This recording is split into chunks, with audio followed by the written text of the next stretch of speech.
Laurie Huston's News for the Heart is dedicated to helping you give a voice to your own soul.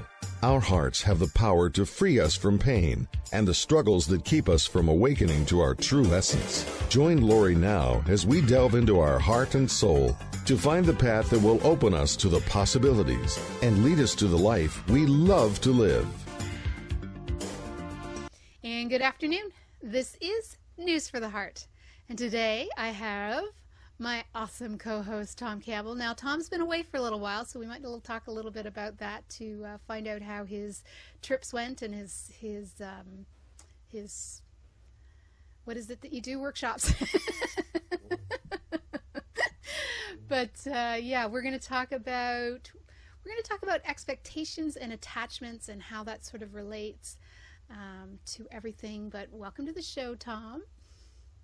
It's nice to be back, Laurie. It's been almost 2 months since we've done this, and since then I spent a month in France, and another at the end of this week. I'll be jetting off to Los Angeles for a meeting with some physicists called Quantum Gravity Physics Group, and then after that I've got to go to Poland. Ooh. I've got another one of my workshops in the Smoky Mountains of Tennessee, in and around Gatlinburg. Nice. So it's just, I spend maybe 2-3 weeks at home, and then I'm gone for a week or two, and then I get another week or two at home, and then I'm gone. So wow. This is a very busy year. I thought last year was going to be super busy, and it was, but this is going to be even worse. Wow. Well, good for you. I mean, I do say that you have retired a few times, but this is what you love, so you don't really retire from what you love, right? Evidently not. I don't see any next retirement is not even in sight. No, okay. So I think what you say must be true, because sometimes I wish I could just kind of take a day off and sit around, hang out with Pamela, sit on the screen porch, watch my trees grow, right. That sort of thing. But no chance. Mm. It's just, life's just not like that. I work every night till almost midnight and, get up, exercise, and it's just like that. But, that's good news and bad news. It's bad in the sense that there's almost no free time, right. But it's good in the sense that if you keep engaged, you'll live a lot longer, be a lot happier. So, definitely. It's good to, I don't know if I have to be quite disengaged though, but in any case, yeah. I'm engaged. Yes. Yes, you are. All right. So I do want to address the one thing. I know we talk about it a lot, actually, that, our shows are really about the practical application of your work. And yeah, we repeat things because there really is only one thing. But let's just address that before. I mean, I know that a lot of us, we know this, and we know it, and it's important, and doesn't really matter how many times you hear it. What matters is whether it works for you and whether you can take what we're saying and actually create shifts with it, which is, the important part, and to face our fears and to have courage and to really, because like you said, it's all simple. It's just not that easy, but it's really simple. It's really simple. It is. Well, yes, the repetition has really two merits, two things to recommend it. And one of the things is, like you say, it's simple. It's very simple. Fear is the fundamental problem, and fear generates ego, which is a way we express that fear, and beliefs, which is another way we express that fear. So that is, that fear is the fundamental difference between being in a struggle, having pain, life is tough, and being in a situation where you're happy, life is joy, satisfaction is always there, and your life is just, full of fun and very positive things. So understanding that fear point, just that point, is the difference between being happy and being miserable. So everything boils down to that. Now that fear branches out and takes on 100 different disguises and manifests in 100 different ways. But if you and I aren't talking about fear and its children, which is ego and belief, then we're not talking about what matters. That's the only thing that really matters. Everything else is a symptom or, a diversion or something else. It's not really the fundamental problem, and you're not going to change anything if you don't change the fundamentals. So that's one thing. That's really what we need to talk about. Otherwise, we're wasting, everybody's time. The second thing is you can't change yourself. You can't grow up. You can't move from miserable to happy unless you change yourself at the core, at the being level. It's not change your mind at the intellectual level. It's not think about yourself differently. It's not get a different image of yourself. You got to change yourself at the core. And that requires, for most people, repetition. If you hear something once, okay, you've got it in your intellect. That won't help you grow up a bit. As long as it stays in your intellect, you'll be able to talk about it, but you won't be able to be it. You won't be able to actually do it. And for most people, they hear it and they get it in their intellect and they maybe think about it a little. They hear it again from a little different viewpoint. Oh, maybe something clicks. Maybe for a little while, but then that click kind of disappears. And then they hear about it again and something else clicks. Right. And after a while, that kind of disappears and they're back to their old self and they hear about it again, and maybe a couple of things click and so on. So the repetition is really what's necessary to go from that intellect down to your core level of being where you can change yourself. That part of you that just is authentic, just you the way you are, not the way you think you are or the way you'd like to be or the way you think you should be, but the way you are. And that's pretty deep in most people. If you ask most people, well, who is the authentic you? Are you authentic or do you say things and do things and be ways that you think you should be because that's what everybody expects of you, because that's what you expect of yourself, because you're trying to put on a certain image so people will have certain opinions of you, and on and on and on. See, none of that is core you. All of that is intellectual you trying to be the person you think you should be. Well, that's not being the person you think you are. That's not being the person that you are. So that's the thing. That's why it's so hard. You see, we say, oh, it's easy to say. It's a simple idea. It all boils down to one thing, and that's get rid of the fear. And that's so easy to say. Hey, I can fix you. Just get rid of your fear. That's all. That's all you got to do. No, just let go. Yeah, it's so simple. Just let it go. Yeah. But that's not simple because, one, most people do not exist at their being level. They exist in an intellectual level. And there's all these layers of ego and belief wrapped around them that make that fear invisible. Very difficult to deal with. It's buried deep down under a rug someplace so that you don't have to face it. That's the whole point of the ego. It tries to keep you from having to face that fear. So you have a fear of being inadequate, say, and somebody says something to you that triggers that. It's a button of yours because you have that fear. Every button you have is a fear. So when somebody says something that triggers that fear, you get angry, you see? And that anger then just pours out of you. That's your choice. But if you could get rid of that fear and that person said the same sort of thing, it wouldn't make you angry at all. Instead of responding with anger, you could respond in a way that actually was useful. You could think about it and say, well, I wonder why they have that opinion. Why are they saying that? Or you could explain yourself, well, this, and did you notice that? And you see, I've done these other things over here.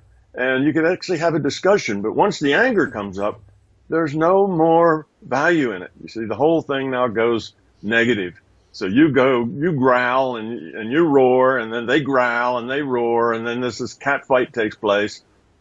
Everybody goes away feeling more justified than they started with. Everybody has retreated into themselves. Ego's a little bigger now. Beliefs are a little stronger now. And you've just done yourself a huge disfavor. Every time you get angry, you end up de-evolving a little bit. You end up getting further away from the solution, from the ability to make that choice to not be angry. Anger starts to become just your mode of interaction. When people say things that hit your fear buttons, then you just explode because it just isn't fair. It's just not true. I can't stand that people think that of me and so on. Well, notice it's all about you. All that stuff is me, me, me, me. So that's why we seem to be repetitive and always talking about the same thing. That's because we are repetitive and we always do talk about the same thing. That's why it seems that way. But there really isn't anything else for us to talk about that's really important or helpful to somebody else. And, I have people who read my books over and over again, and I always hear, even if it's like, I've read your book 6 times, and I can't believe all the things that were in there that I never heard before. The difference is that after they've read it the first 5 times, each time they're different. They become a different person. They understand things differently, which allows them to get more information out of it that before just one in one ear and out the other, just kind of passed through their mind because they couldn't actually grab hold of it because they weren't ready yet to deal with that level of the information. So on the 6th time that they read it, they still find a lot of material in it that they never saw before, that they just missed. And that's the repetition thing. When you go over it and over it, eventually it seeps down into your being level, and it's a little harder to ignore because you've heard it so often. You've thought about it now instead of a few minutes, maybe a few hours because you've heard it 7 or 8 times, and it makes a difference. So it really does help. So those people who are kind of put off by the repetition are people who really don't want to dig down into that being level because that's where the scary fear is, you see, and they don't want to. Their gut feeling is to push that away because that's starting to get a little dangerous. It's digging too deep. They don't want to see that. People who are trying to grow up, they don't mind going over that same point 100 times because they know every time they get a little closer to getting it, a little closer to being able to apply it. And they'll say, tell me that again. I need to hear that again. Yeah. So that's what I have found in dealing with the people who deal with my material over and over again, is that it's a different book every time they read it because they're different. And if people are listening to us and they're really seriously trying to apply what we're telling them and they're making some progress, it's really valuable for them to hear it again from a different viewpoint, from a different perspective.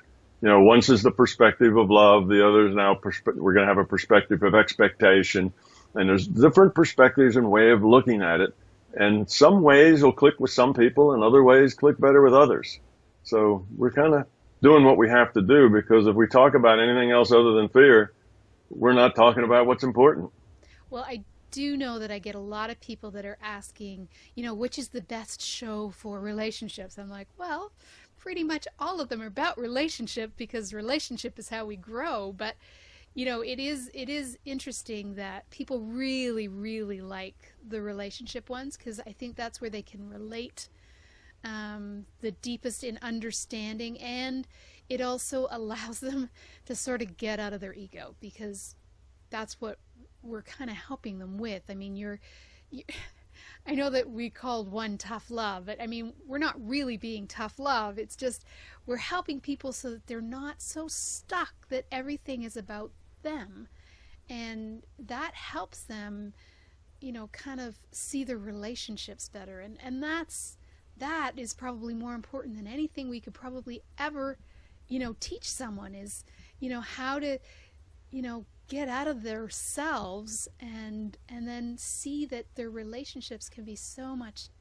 different and better if they're, not so focused on what about me, which is really what we go over and over and over, because that's where we get stuck the most. And that's what makes our relationships so challenging, is because it's always, they did this, and, it's always, what do I get out of this? And so that's really important, that we can help people. And a lot of people comment to me and ask, for guidance. I always recommend that they, listen to our videos, because that's probably the biggest place where, people can really kind of let it sink in, not just their head, but of course we all think first.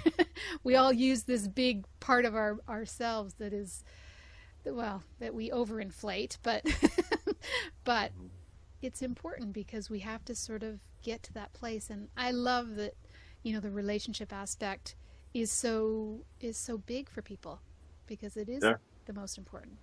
Yeah, well, relationship is, in terms of growing up, relationship is where the rubber meets the road. Relationship is what will challenge your ego, challenge your beliefs more than anything else that you can do, because relationship digs deep. Yeah. That's why. Relationship demands things of you because it's a relationship. If it's just you and your slave who had to do anything and be anything you want them to be, then it wouldn't be much of a challenge. You could just, you could demand and you could have it your way all the time. But it's not you and your slave, it's you and somebody else, you see. And this interplay of egos, and interplay of beliefs, and interplays of each person wanting to meet their own needs is where all our struggles come from. It's ego versus ego, belief versus belief. It's all about me on both sides. Well, a relationship where both sides think it's all about them, I mean, it doesn't take a very bright person to realize that's not going to be a very good relationship. Yeah. You see, that's not a relationship. That's two people each trying to manipulate the other one to be the way they want them. Each two people each trying to demand that the other one, be the way they want them. Well, that is obviously a recipe for misery and for failure, and that is not going to make either one of them very happy. So you get to a good relationship not by what can you get out of it, but what can you give to it. Now, think of the opposite. Two people, each trying to give to the other as much as they can. Each trying to be as much as they can for the other person, meet the other person's needs, not about their needs. Now look at that as a relationship and see where that goes.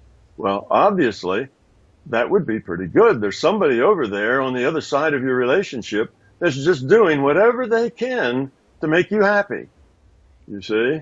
And all you have to do is just do everything you can to make them happy. Well, two people each trying to make the other one happy is going to be a really good relationship because they will learn how to do that in very effective and very real ways, how to make that other person happy. What is it that makes them happy? And be that. Not just do that. Again, we're not about behavior. It's be that.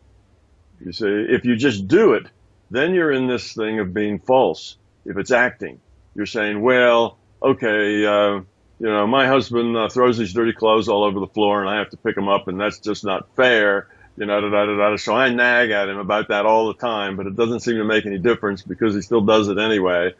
And instead of feeling sorry for yourself about how you suffer and the things that you have to do that aren't fair, you see, you need to be different. If all you do is act different and say, okay, I'm going to be a nice person, I'm just going to pick that stuff up and I'm not going to complain about it, but you're doing it, through grit teeth. You're doing it. You don't want to.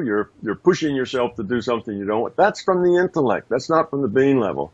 And all that'll do is create anger at a lower level where you may not show it, but sooner or later you're going to explode and it's all going to come out. You see, it's not helping the relationship at all.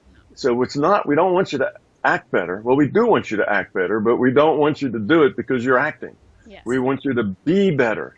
You need to pick up that stuff and not have a problem with that. Say, it's okay. It's not a big thing. It really only takes me about 5 seconds, and it just isn't a big thing at all. And I'm the one that really likes to see the house neat. I'm the one that having stuff thrown all over just kind of annoys me and irritates me because I like neat. I like order. And he doesn't. He doesn't really care. If it's messy, doesn't bother him at all. Doesn't trigger anything on his side about, living in a mess. Messes are okay. So since I'm the one that needs it to be neat, then maybe I should just be the one that cleans it up. And if you have a positive attitude, so you do it because you're trying to help, you're trying to please, and you say, oh, I feel better. The house is nice and neat now. My bedroom's nice and neat now. There's never clothes on the floor. Everything's the way it is. That's good. I'm happy. And when I'm happy, it's easier for me to give. You see, so it's just a different attitude. The attitude about it's all about me and what's fair for me and what do I have to do and how much do I get? And if what I get isn't equal to what I give, then, there's a problem. You see, that's all self-centered. And guaranteed, no matter what you get, you'll be unhappy. you'll always be unhappy if that's your attitude. On the other hand, if your attitude is, what can I give here? How can I make this situation happier? What can I do, to make that guy happy? What can I do to make, the house look nice, or make the dinner taste good, or, whatever. Just how can I do it?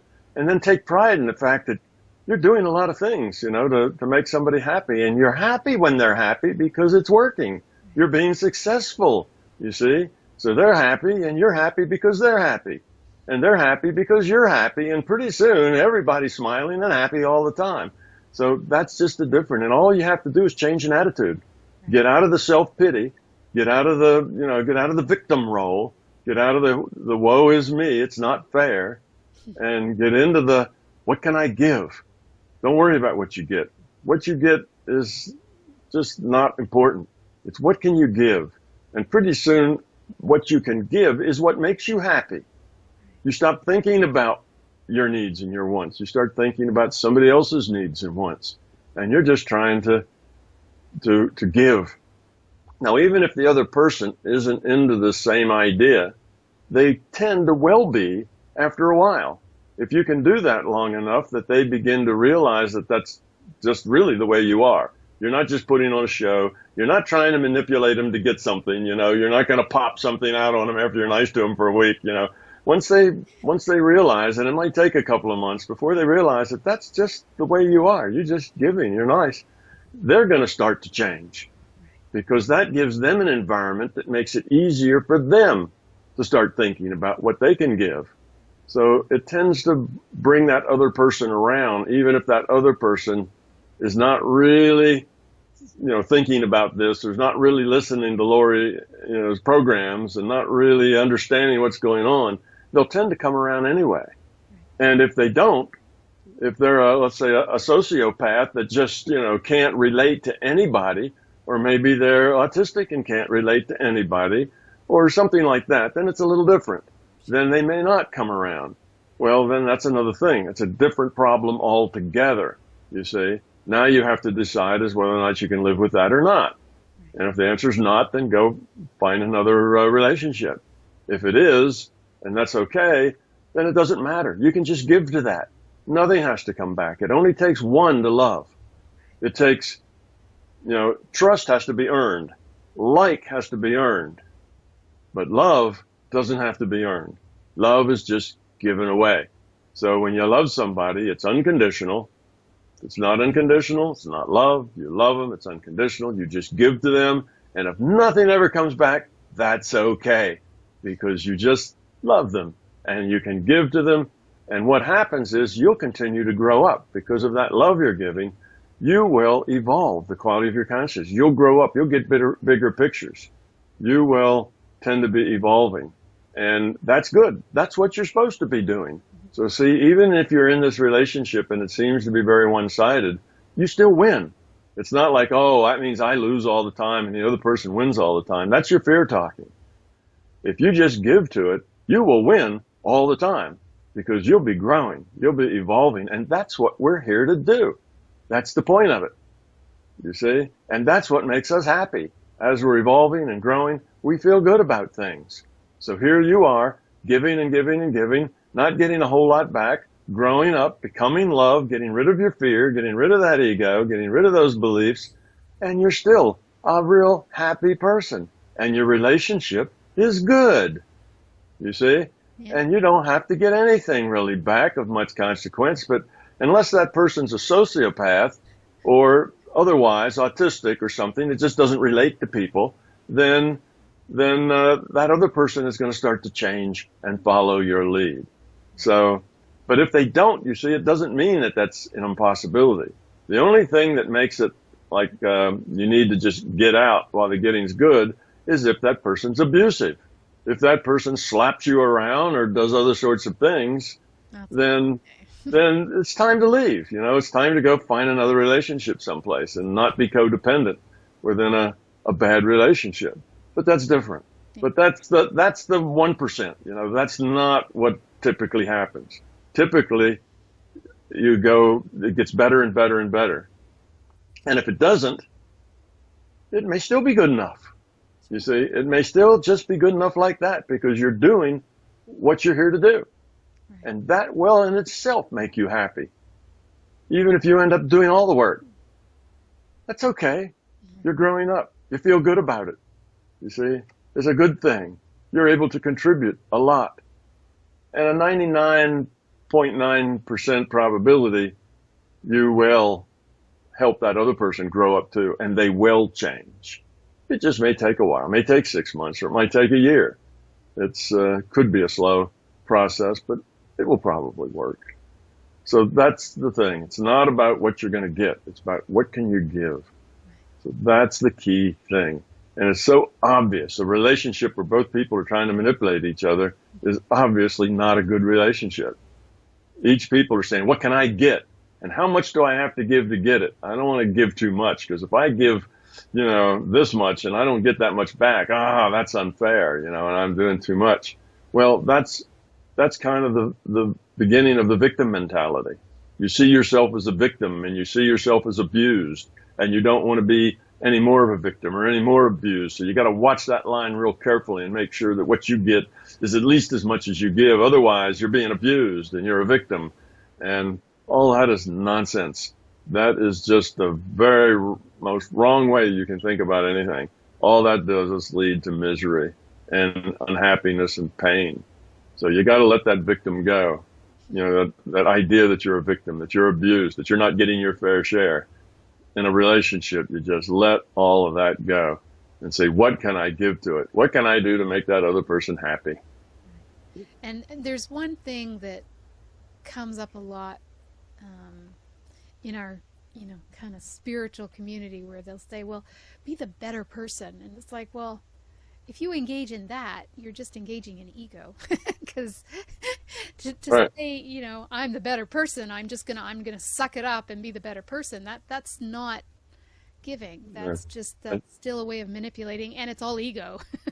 Right. That's not what we're talking about. That's that image. That's that ego. Exactly. At the being level, it's not about I. I am the better person. I'm better than that person is. I'm superior because, I've grown more. Yeah. Better person. Right. Yeah.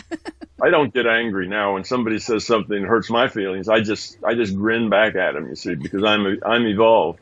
Nonsense. Yes. Yeah. That's just acting. It's not being. If you feel anger, it doesn't matter whether you express it or not so much. If you feel it, you've got a problem. You need to get rid of it. Yeah. Suppressing it is nice. That walk around though, and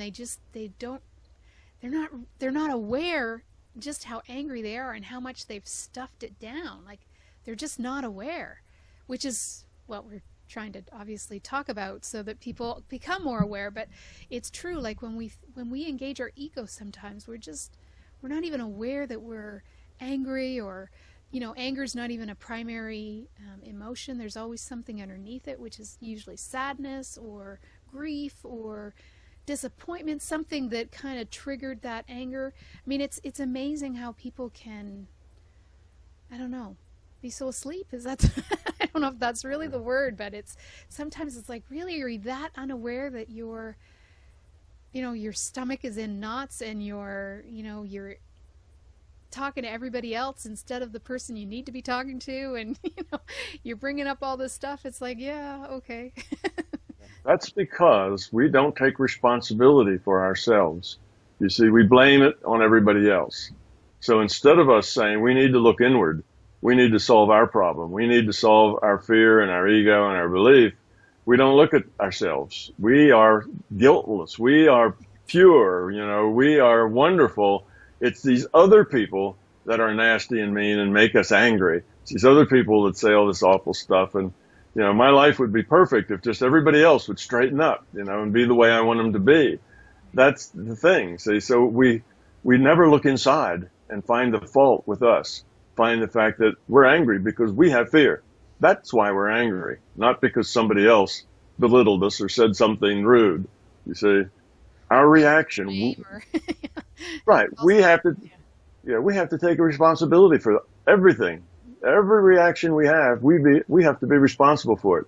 But people aren't, and that's why they're so unaware, as you say, because they have always blamed all of their dysfunction, all of their misery, all of their struggle on somebody else. It's somebody else. I'm miserable because my spouse, my husband or my wife, they do this, they do that, and my life is miserable because I always have to do all this stuff. I have to do all the work, and and the other person, all they do is spend the money, and they don't give me any time, and on and on and on about how their life is miserable because of other people. So that's why they don't see that they're wallowing around in self-pity. They're wallowing around in their ego. They've got all of these beliefs about the reasons that things are the way they are. And they don't see the truth of it, which is it's all their choice. They're that way through their own choice. Take responsibility for who you are and all of your own reactions and interactions. And don't look to the outside for excuses of your bad behavior and your misery and your pain. The pain doesn't come from outside often. Right. Some pain can come from outside, but that's the 1 or 2% of your pain. Most of the pain is self-created. It's your pain because of your fear, your ego, your beliefs, and that's the source of the pain. So that's why everybody's clueless. They're walking around with no idea that their misery is self-created. They just don't see that.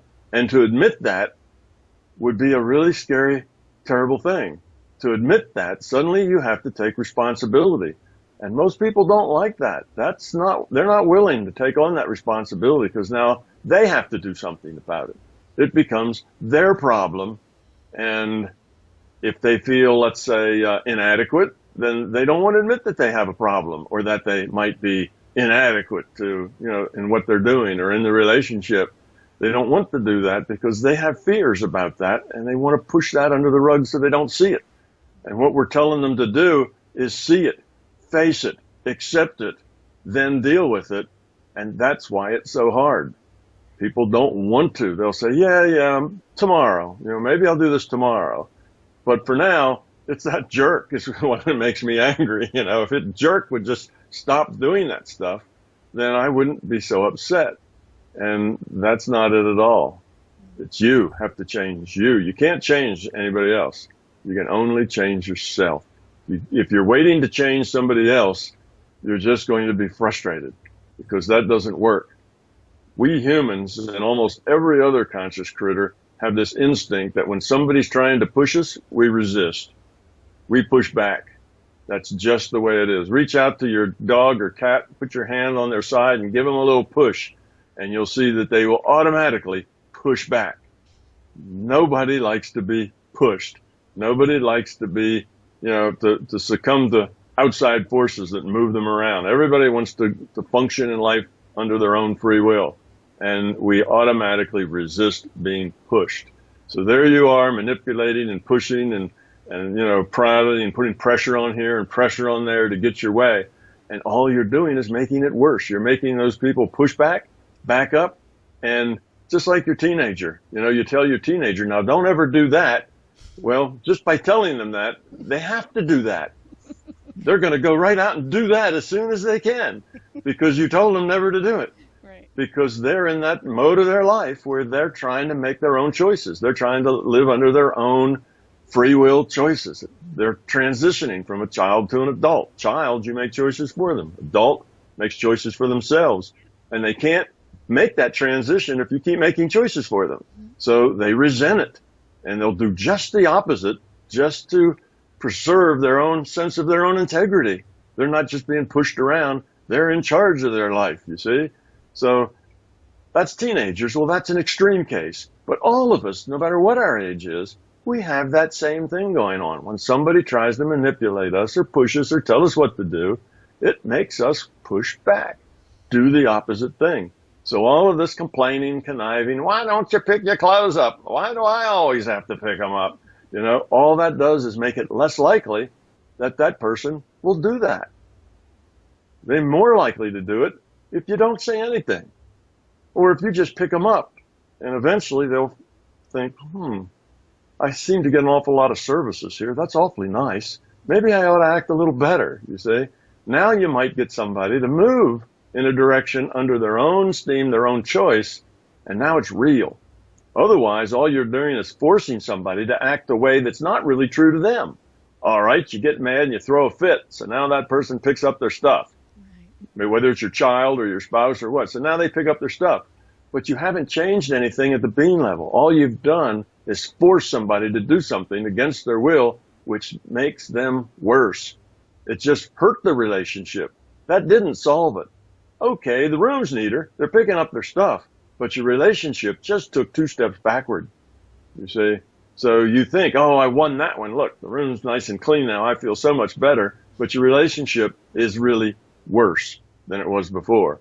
And that change won't last forever because people can't act their life. They have to be the way they are.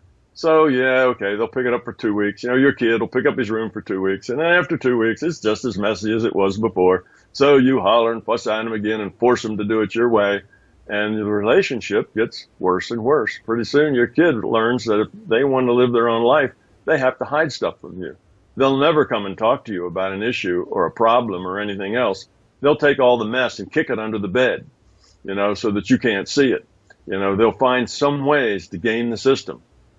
And if you go check under the bed, well, then they'll kick it further or they'll take it and throw it in the closet. Things like that. You know, I had my daughter, it's kind of a funny story. We would ask her to clean up her room, and she found a way to do that. Anything that was in her room that wasn't where it was supposed to be, she just threw it in the trash. So, you know, we're throwing out the trash, and here's a glass, silverware, you know, a dirty plate, you know, it's all in a trash can. And it's like, wait a minute, what's all this stuff doing in the trash? And, you know, it was dirty, it was in the way, it didn't look nice, you don't like that, so I threw it in the trash. So this was probably about, you know, 6 or 7 years old, but they find ways to deal with you, but it really hurts the relationship. And it's going backwards, not forward. Even if you do get your way, it's not a good thing. Yeah, because we're not giving, we're trying to control and manipulate. And yes, we feel we can do that to kids because that's how that's how we, boy, there's no right way to say any of this. Well, we just think like we're the grown-ups, so we think we can because our parents did it, and that didn't help us at all. Yeah. So, I mean, it's so funny, right? I was trying to say why we were doing it. It's like, yeah, that doesn't make any sense. No, we didn't do it that way. Yeah, it depends on their age. Okay, let's say they're 3 years old, so they're mobile, they're walking around, and you live on a busy street. Well, you can't trust their judgment not to go out the gate and, you know, into the front yard and then run out in the street to chase a ball or a squirrel or something and get run over by a car because they just don't have a very big picture of the world and cars and dangers. So you put a lock on the gate. Okay, you're overriding their free will. They cannot open the gate and go out into the street now. Well, that's because they're 3 years old. But you see, when there are things they can do when they're 3 years old, they may be able to dress themselves when they're 3 years old. And if they pull out that striped shirt and wear that with, with a polka dot, skirt and rest, instead of telling them, oh, that's horrible, you've done a bad job, just say, well, aren't you cute, sweetheart? And let them do it. Let them feel good about that they have accomplished something. Right. You see, we don't have to. So proud, you know. Yeah, let them feel proud. Yeah, we don't have to take that feeling of pride away from them by telling them they're wrong all the time because they're not doing it the way we would do it. Well, they're only 3 or 4 years old. So even though you do lock the gate, you don't have to, run their life. In a lot of ways, you can let them be who they are. Let them grow up in their own way. They will learn, and you can give them advice. You can give them guidance. Well, you can say, well, a lot of times stripes and polka dots don't go together very well. They clash. But if that's what you want to wear, okay. And they'll think about it. And they probably will make their own choice then to not do that because they learn that that's a clash, even if they're not quite sure why that is. They try to do what's right. But see, now you've just made a choice. I mean, you've not made a choice for them. You're just giving them some guidance. And they have, of their own free will, decided to follow the guidance or not follow the guidance. And that has to be okay with you. So you can still instruct your children, but you have to only use as much force or manipulation or overriding their free will that is absolutely necessary for their safety.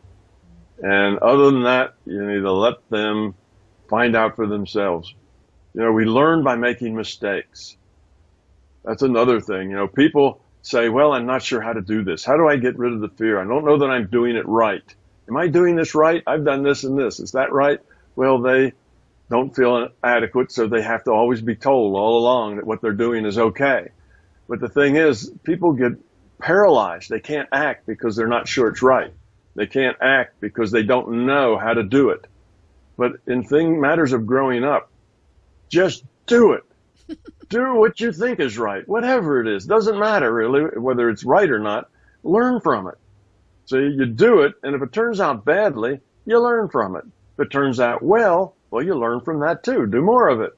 If it turns out badly, analyze it. Why did it turn out badly? Learn a lesson.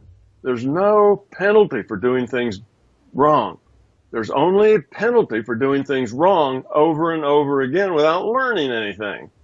There's a penalty for that. So if you do it wrong and don't learn anything, shame on you. That's a penalty. But if you just do it wrong, that's fine. That's how we live. That's how we learn. It's just doing stuff and then seeing how that works. So if you've been nagging and nagging and nagging your significant other and it isn't working, that tells you that it's not an effective tool.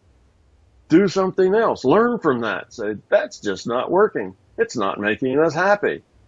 You see? And then if the only answer is, well, then I have to pick it up myself, well, get over that. Let your ego go. Do that with a smile and not a fake smile. Do that because you're adding to the niceness of your environment and that you have to do it. Get out of the idea that it isn't fair. There is no such thing as fair except in ego land. To an ego, there's fair and unfair. But other than that, things just are the way they are. And you have to accept people as the way they are. There's another human being. They're struggling with their own lessons, trying to learn, doing the best they can with whatever it is they've got, whatever amount of fear and ego and beliefs and love and all the rest of the stuff they got. That's what they're working with. They're doing the best they can with it. So just realize that they're on their own path, and it's not your place to fix them. You can give guidance. You can do that, but you have to let them be however they are. So whether it's trying to raise your 3-year-old, your teenager, or your spouse, you see, it's all the same thing. You give them respect and let them be who they are. And yes, you can add guidance if you wish, but it's not required. They don't have to follow what you say. And if they don't, they're wrong. Yeah. You see, and now you got to push harder. No, you got to respect their choices, whatever they are. And if their choice is to throw stuff around and not pick it up, well, that's the way they are. They will learn from that.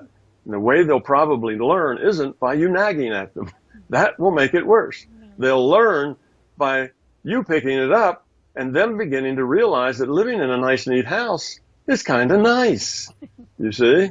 So maybe they'll learn something from that, and they'll see that you're doing all this work, and they'll feel like, maybe I should pitch in a little here.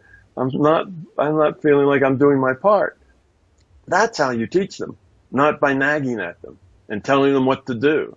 And that's true for everybody, all your relationships, your boss, your children, your spouse, your neighbors. That's just life. You see, that's the way you treat people. You treat people with caring, with respect, and let them be however they are. And love is a gift. It's not earned. They don't have to earn your love. If you've given them your love, that's a gift that it's given. And it's not like you take it back because they're not doing their share. Well, you never gave it in the first place, if that's what you're talking about. It was just a conditional thing. You stroke my ego and I'll stroke your ego, and it was a deal. And those deals don't last very long or are not very satisfying. So if you've given somebody love, then it's a gift. And it doesn't matter what they do or don't do. So that's just the way our reality works. But if you get this stuff at your being level, you'll start to be happy. Your life will be really pleasant. But you got to get it at the being level. You can't act it. You got to be it. Easy to say, but a little harder to do, right? Well, simple, really simple. Just really, really simple. Yeah, just let go of that fear. It's just that easy. It's a one-step process. Step one, let go of your fear. You're done. What could be easier than that? Yeah, exactly. Now, I have no idea what we're going to call this show because it really has so far, and we're 3/4 away, has had nothing to do with expectations. I'm almost thinking the gift of love, this one. Yeah. Well, if you want, we can The very repeat quickly here talk about expectations. Yeah, Maybe we should talk a little about expectations. sure. Expectations are just another part of, it's just another belief, right? An expectation is a belief. I expect that this is what's going to happen. I expect that you're going to do this and that. Well, these are just beliefs, things that you believe. And why do you believe them? Mostly it's because of your fear, your ego. That's why you believe these things to be. So an expectation falls in the bucket of, in the belief bucket. Right. And in the ego bucket. You expect these things. You expect other people. Now, is your expectation of yourself? I expect me, to do better. Well, now if it's about you, maybe that's okay. You see, if you're expecting yourself to not get that anger reaction next time, well, okay, that's your intent. We'll let that one say, we'll put a blue ribbon on that one and say, that's a good one. First prize for that. But if it's an expectation of somebody else, now you're expecting things that you really don't have any control over. Somebody else is somebody else. And the only way that you can make that expectation come out the way you want is to control that other person. And now we're right back to what we just discussed. So an expectation is a belief. It's your ego. It's what you want. I expect. I expect others to do this. I expect you to clean up after yourself. I expect you to keep your room neat. I expect you to come in by, 8 o'clock at night. There are rules and there are expectations. Young children need rules. They need lots of rules. Young kids like rules because it gives their life definition. They know you love them because you give them rules. You give them rules because you care about their safety. You care about their health. And they know that. They know their children and they need rules because they're not all that smart yet because they don't have a lot of experience. They appreciate rules. But that's different when we're talking about young children and when we're talking about your spouse. Yeah. That's a little different there when it's an adult or even whether it's your 17 or 18-year-old child. Now you have to let them make their own choices with their own free will and learn from their mistakes. And if you can help that process with guidance, great. But if you want to control that process to make sure it comes out the right way always being the way you think it ought to be, then that's a problem. Yeah. And the expectations are, typically they come from our past experiences. They're always our fears. So whether it's an expectation of, this always happens, so I expect this to happen, and therefore we're not really trying to grow if we're still expecting the same outcome. So that's kind of an example of like the family get together, whatever. We're always sort of there. And then there's the expectations of, when we're confident that something's going to happen, that we're going to be treated some way, or we're going to be a victim, or, there's so many ways that expectations sort of fall into place when we're thinking about ourselves and our life, but it's always based on, it's always our fears. It's always something is creating something so that we're not being open. We're not allowing things to happen. We're trying to make it happen in a certain way, or the expectation is, it doesn't matter what we do, it's always going to be a problem. So right? So there's both sides of that. Yeah, if you have that opinion that it's going to be a problem, it will be a problem. Yep. You've just guaranteed that it's going to be a problem. That's living in the past, because you take your past experience and you say the future is going to be just like the past. Right. Well, when you put energy into that kind of an intent, that kind of feeling, when you say, well, this is too good to be true. Mm-hmm. All right, I started this relationship and it's just too good to be true. I know something's going to blow up and explode and fall apart in this. I just know it. Just wait because for it the always other shoe. Just wait for the other shoe. Yeah, it always does. Just wait for that other shoe to drop. Well, when you think that way, you're putting energy into the future probability that that bad thing will happen. You are actually putting effort into creating that bad thing. When you have that, the probable future can be shifted, can be moved or manipulated by your intent. And when you have a negative intent, oh no, I know this isn't going to work out. Oh, we go to this party and it's not going to be any fun. When you have these kind of negative attitudes toward things, one, yes, it's your fear, it's your ego, they're your beliefs. So it's all this negative stuff that holds you back. And you actually are creating the thing that you are complaining about. Right. So, you get to create it and then you complain about it. You complain about it and then you can create what you complain about. Well, that's self-fulfilling prophecy, you see. So if you can say, well, this relationship is too good to be true, well, probably the relationship's about to have a problem because here you are, sullen, unhappy, moody, because it's just going to fall apart. And that sullen moodiness is what makes it fall apart. So you will make your fears come true. Anything that you focus on with much energy, and our fears get most of our energy, you tend to make those things happen. It's just the nature of the way this reality works.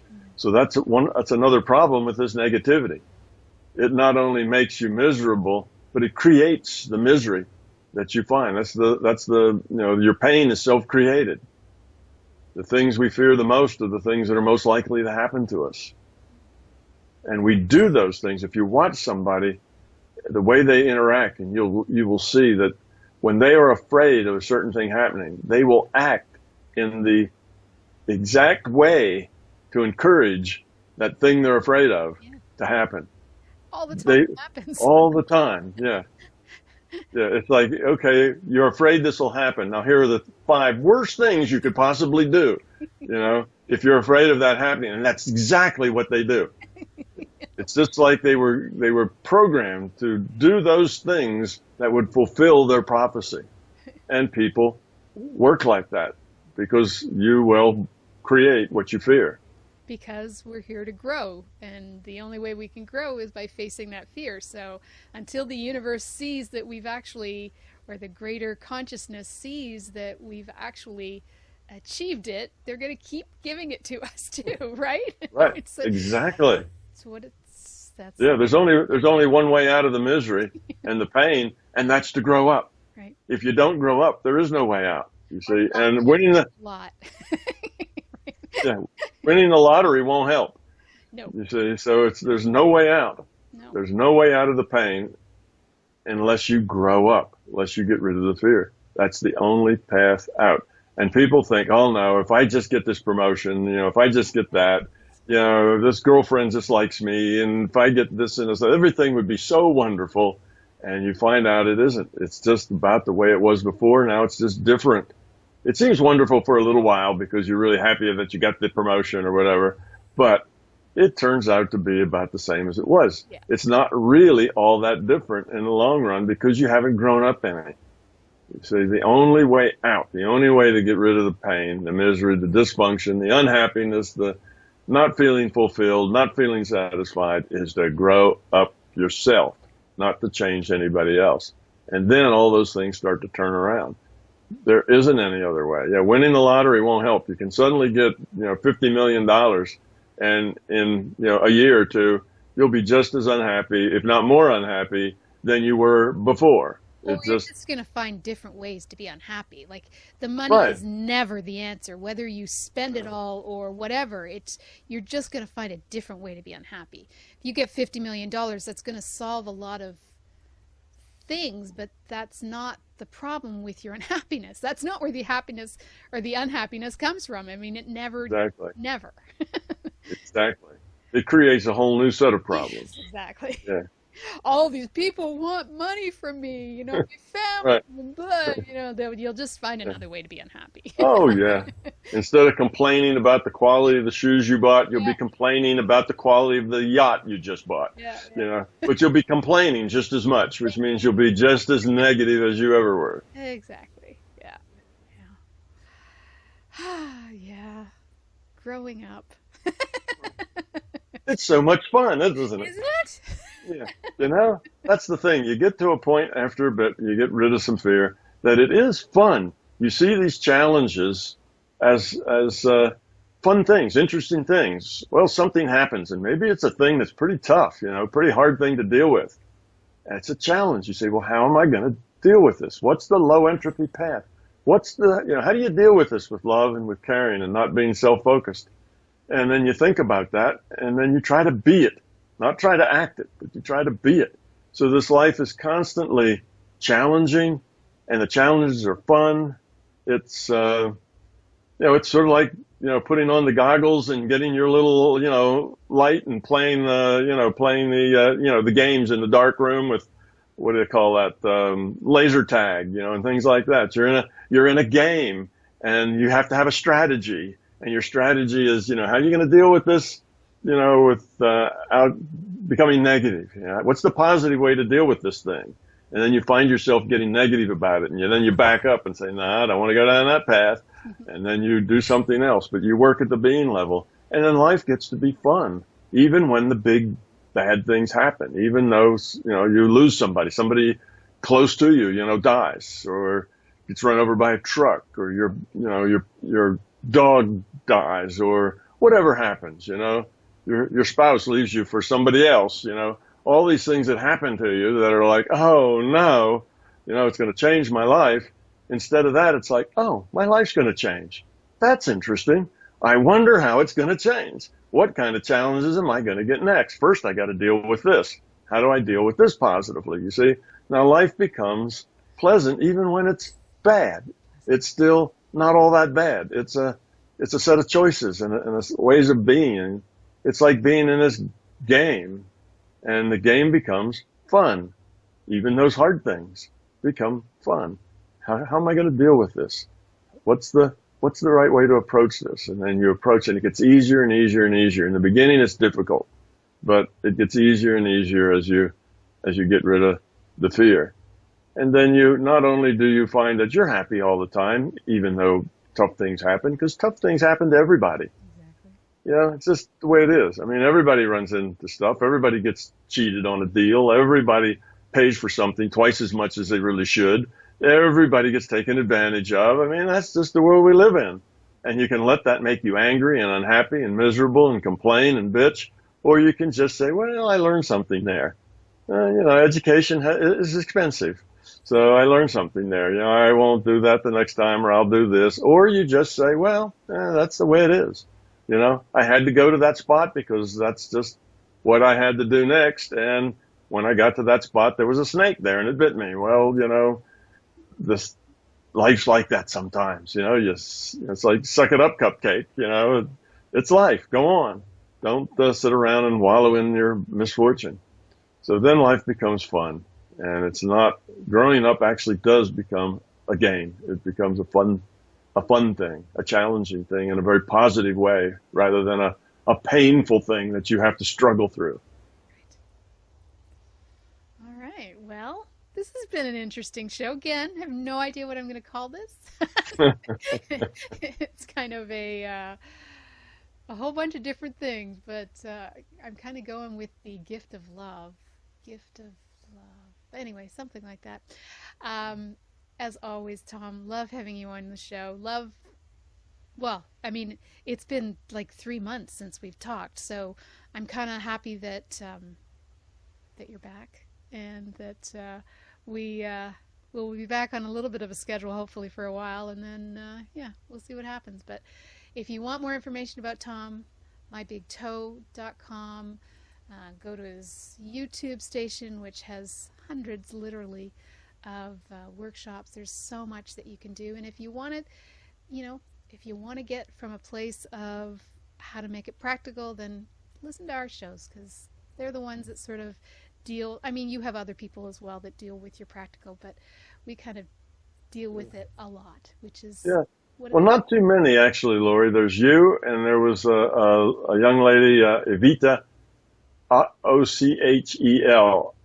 Ochel, something like that. And she's not doing interviews anymore. But we did a series of interviews, mostly on the practical side. And you and I have been doing these interviews for a while now. I don't know how many years. We've been doing it for a long time.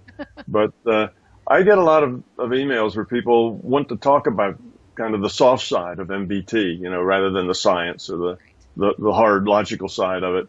And I always send them. I say, well, you got to go to YouTube and look up Laurie Huston and look up Evita. And that's where it is. That's where it is mostly. Right. Now, I talk about some of this in my questions and answers because these are things people want to know about their lives. But I consistently talk about them with you. Yeah. And that's good because it's a lot of people are interested in how do I get out of this misery and pain that I'm constantly in. My life is so unpleasant. And well, it's that fear thing, and you got to be responsible for your choices. You have to say, I'm making it that way. Now that I know that, what am I going to do about it? Yeah, it's true. So it's wonderful that we have this opportunity to talk about kind of the soft side of MBT because it's really a very important side. Right. In many ways, it's the most important side of MBT. How do I apply this to my everyday life, to my relationships? And it's a very, very important thing, but most people really don't want to talk about that. They would rather talk about the physics or, sure. Virtual reality or paranormal events, fun, Right? That stuff is all fun. I mean, it's an experimental way of looking at life. It just doesn't always help us, but it does help distract us. Yeah. We can play with different things and, right? It's interesting. Well, I mean, it's fascinating. Yeah, well, that stuff is interesting and fascinating, but it's not hard. You see, right. This stuff that we're talking about is hard. This is where, again, the rubber meets the road. This is where, you have to, Good point. You have to face that fear. You have to deal with it. This is the hard stuff. Right. And that's why there's not so many people want to go to this side because that's the side where somebody tells them all your misery is your choices. You're creating that misery, and they don't want to hear that because that's not a happy thought. That's a thought like, oh, no, it's me. Now I have to change me. How do I do that? But, I mean, anytime I ever think that way, which, I have to do it consciously sometimes, but it's like, it's so much more empowering to know that it's us because otherwise, if we have to rely on someone else to change, that's never going to happen. Like, if it isn't us, then we are a victim. We're true victims. So, right? Yeah. Yeah, it is, but it is us. Yeah. That's why we're not victims. It really is us. Exactly. Right. Yeah. All right. Well, love having you on the show as always. It was a fascinating, again, no idea what it's going to be called. You have been listening to News for the Heart with Laurie Huston, and we've been getting the heart of what matters with Tom Campbell. Again, check out his website, his YouTube, and you'll get more information. So thanks for the show, Tom, and we'll be back next month, and we'll see you then. Thanks, Tom. You're welcome. Have a question for Laurie and want to be on the next News from the Heart show? Drop us a line via instant feedback at bmajor.org. News from the Heart is brought to you by Intuitive Soul and is produced by Major Radio for Clear Channel's iHeartRadio and bmajor.org.